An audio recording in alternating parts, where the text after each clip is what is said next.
அனைவருக்கும் வணக்கம். இன்னைக்கு மே 27, 2025 செவ்வாய்க்கிழமை. தினமணியில் இருக்கிற முக்கியமான நியூஸஸ் என்னென்னு பார்க்கலாம். ஹெட்லைன்ஸ் என்ன கொடுத்துருக்காங்கன்னா, 6 மாநிலங்களவை இடங்கள், ஜூன் 19 தேர்தல், திமுக அதிமுகவுக்கு எத்தனை எம்பிக்கள் கிடைக்க வாய்ப்பு, தமிழக சட்டப்பேரவையில் கட்சிகளின் பலம் அப்படின்ற மாதிரி ஃபுல்லாக கொடுத்துருக்காங்க.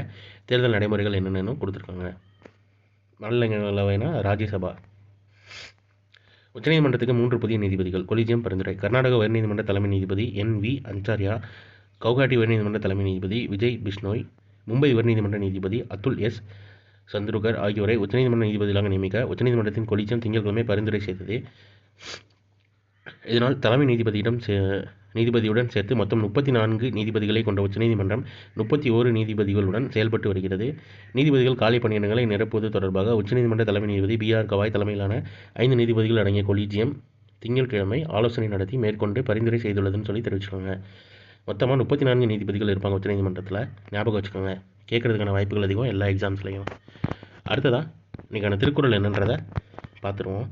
மாறுபாடு இல்லாத உண்டி மறுத்து உண்ணின் ஊறுபாடு இல்லை உயிர்க்கு. மாறுபாடு இல்லாத உணவை அளவு மீறாமல் மறுத்து அளவோடு உண்டால் உயிர் உடம்பில் வாழ்வதற்கு இடையூறாக நோய் இல்லை அப்படின்னு மருந்து அப்படின்ற அதிகாரத்தில் திருவள்ளுவர் சொல்லியிருக்காரு.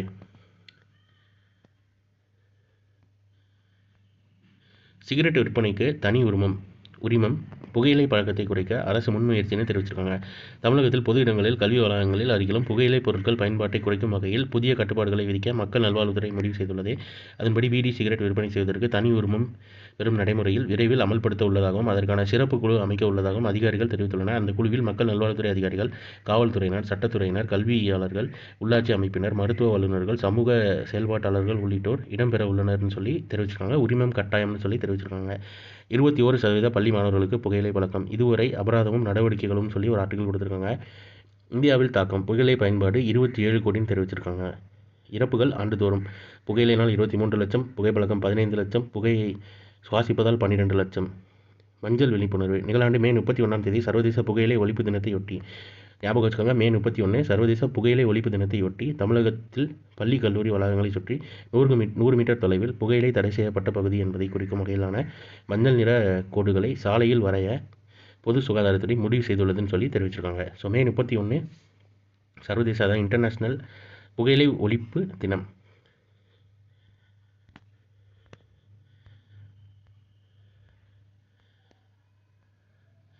மும்மடங்கு வளர்ச்சி கண்ட புதுப்பிக்கத்தக்க எரிசக்தி உற்பத்தி திறன். கடந்த 10 ஆண்டுகளில் இந்தியாவில் புதுப்பிக்கத்தக்க எரிசக்தி உற்பத்தி திறன் மும்மடங்கு வளர்ச்சி கண்டுள்ளது.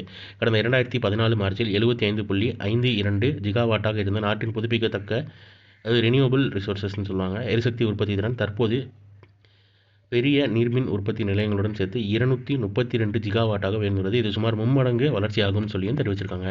ஸோ நீங்கள் இம்பார்ட்டன்ட் நியூஸஸ் அவ்வளோதான். இது ஒரு ஷார்ட் வெர்ஷனாக 1 மினிட் கரண்ட் அஃபேர் நம்ம சேனலில் இருக்குது. வேணும்னா யூட்டிலைஸ் பண்ணிக்கோங்க. மேலும் இன்னொரு நியூஸ் வீடியோவில் சந்திப்போம். தேங்க்யூ.